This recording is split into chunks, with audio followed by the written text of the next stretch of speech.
Hey les newbies, aujourd'hui je vous présente mon bikepacking bike.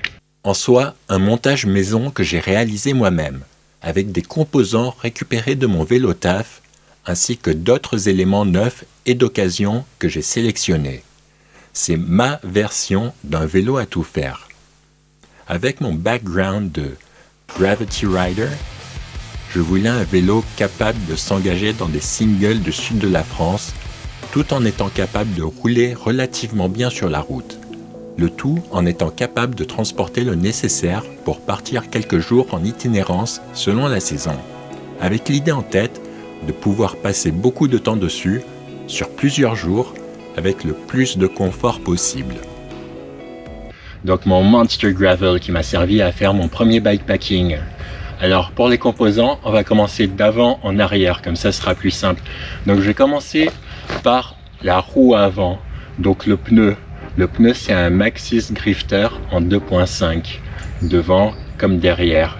Dessus j'ai monté des jantes d'occasion qui sont des Sunringley, des Durorock 30 mm, oui c'est ça.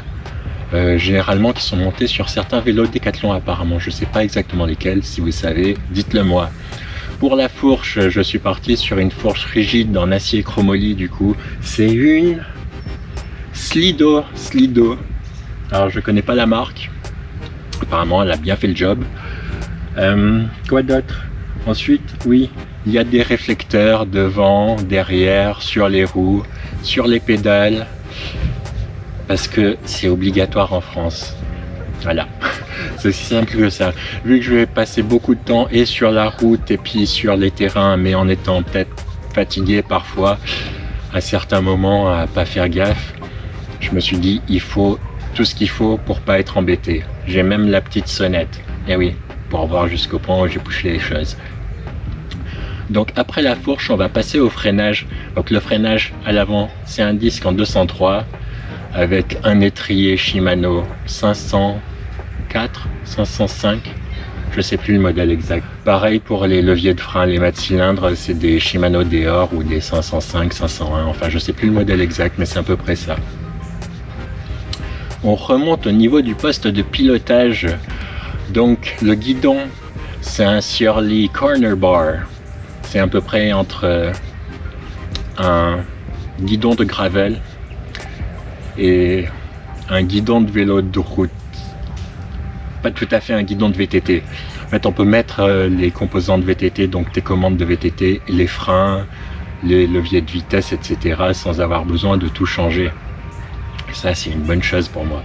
Et puis, je voulais garder un peu cet appui où on est bloqué dans le guidon, comme sur un guidon tout tordu de vélo de route, en fait. Dessus, j'ai monté des poignées Redshift avec ce qui va au-dessus, les espèces de moulages pour que ce soit un peu plus épais au niveau des mains quand on est posé sur le guidon. Donc ça, c'est vraiment pas mal. J'ai aussi rajouté des petites extensions en plastique.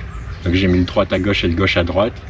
Et en fait, c'est un peu comme si j'étais sur les cocottes d'un vélo de route, en gros, plus ou moins. C'est pas aussi confortable, mais ça permet de passer le temps dans les longues montées, de changer de position, etc. Donc ça, c'est pas mal. Ensuite, on va passer au cadre. Donc pour le cadre, qu'est-ce que c'est? C'est un Dartmoor Primal, donc un endurigide en fait. Ouais, rien à voir avec un vélo de bikepacking, mais j'ai trouvé ça pas mal.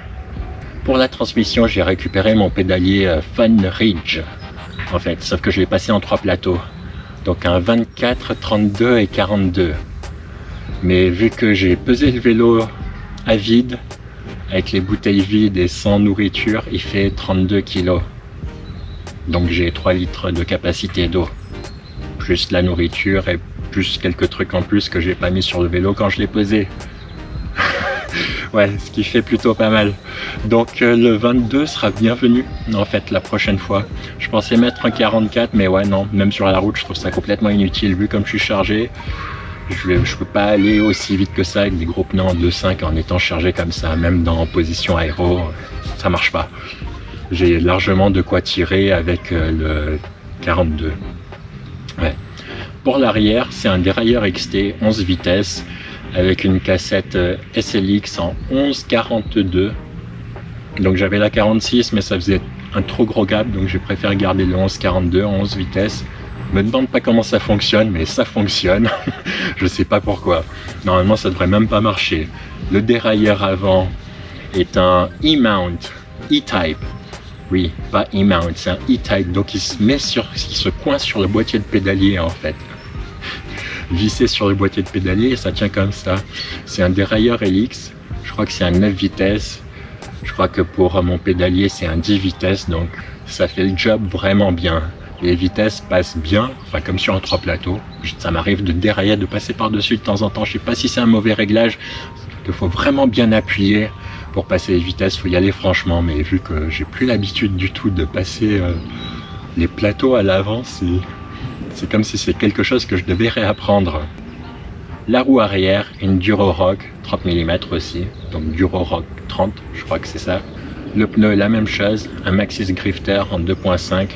Et d'ailleurs, on voit qu'avec le dérailleur avant E-Type, ça passe assez juste. Donc, quand il y a de la boue, ça passe pas. Enfin, quand il y a de la boue amoureuse, en tout cas, ça ne passe pas. C'est compliqué. Mais même sans dérailleur, je pense que c'est compliqué aussi. Ça aurait été compliqué quoi qu'il arrive. Voilà. Ensuite, pour le frein arrière, 180 mm le disque. Pareil, même étrier qu'à l'avant, un 501 ou 505. Je ne sais plus. Au niveau de la selle, j'ai récupéré celle de mon vélo taf, comme plusieurs pièces de ce vélo. En fait, ça vient de mon ancien vélo taf que j'ai revendu. Donc c'est une selle Italia. Une selle Italia, si.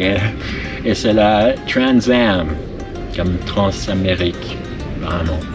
Suffisamment confortable, mais vu que je suis beaucoup plus droit sur ce vélo, peut-être quelque chose de encore un petit peu plus large. Je pense peut-être à une Brooks, mais pas en cuir, plutôt la Candium, je sais plus comment ils appellent ça, je crois que c'est en caoutchouc, et puis ça serait, mon choix se porterait sur la C19, je pense, parce que c'est une des plus larges.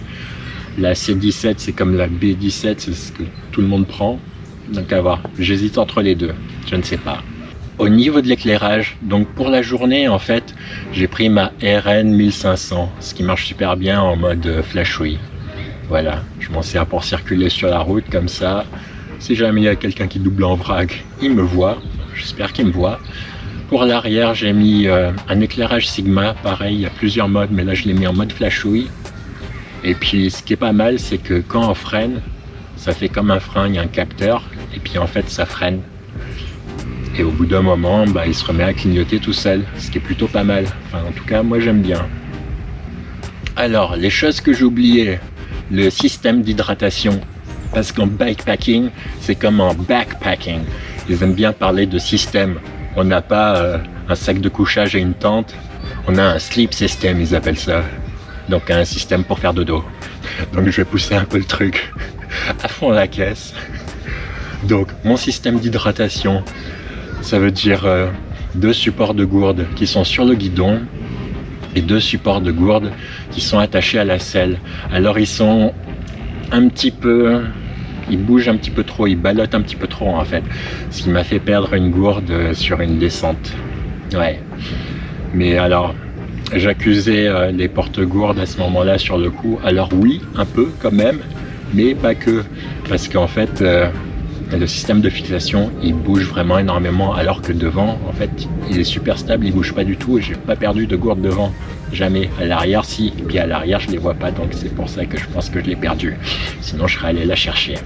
Donc ça c'est 2 systèmes d'hydratation qui sont au-dessus du vélo. Il y en a une qui est en dessous du vélo, donc c'est celle-là que pour l'instant j'ai fixée avec un strap et des riselants parce que j'ai pas osé percer le cadre et mettre des inserts. Je pense que je vais finir par le faire. Je l'ai fait sur mon vélo taf et puis ça a jamais bougé. Donc je pense que je vais finir par le faire. À voir. Pour l'instant ça bouge pas trop, mais je sais pas. En tout cas il est bien positionné, c'est top. Et là-dedans il y a 1 litre. Et dans les 2 du dessus, il y a 500 ml de chaque côté. Donc ça me fait 3 litres en tout. Système de nutrition, système de réparation. La sacoche de cadre, le gigantesque sacoche de selle arrière. Et la sacoche avant sera pour une autre vidéo spécifique avec aussi les sacoches de fourche pour tout ce qui est des autres systèmes. Les autres choses que j'ai oubliées, les Aero Bars. Donc c'est les trucs les plus basiques pris sur AliExpress. Alors oui, sur AliExpress, parce que partenaire officiel des Jeux Olympiques 2024, voilà, j'ai dit ça, j'ai tout dit. Ok. Donc en fait, il y en a deux différents, j'ai pris ceux qui sont droits comme ça, parce qu'en fait, je savais pas qu'il y avait ceux qui étaient incurvés. Alors, être comme ça me dérange pas tant que ça, c'est un petit peu plus aérodynamique, mais c'est vrai que naturellement, je ferais plus avec les coudées, et je pense que j'aurais dû prendre les coudées, donc peut-être une des modifs que je ferai parmi quelques autres modifs, mais ça sera pour une autre vidéo. Donc, sur le coup, j'espère que j'ai rien oublié, je pense pas. J'espère que le tour du vélo vous a plu, et je vous dis tout pour maintenant, bye. Cross. Triathlon.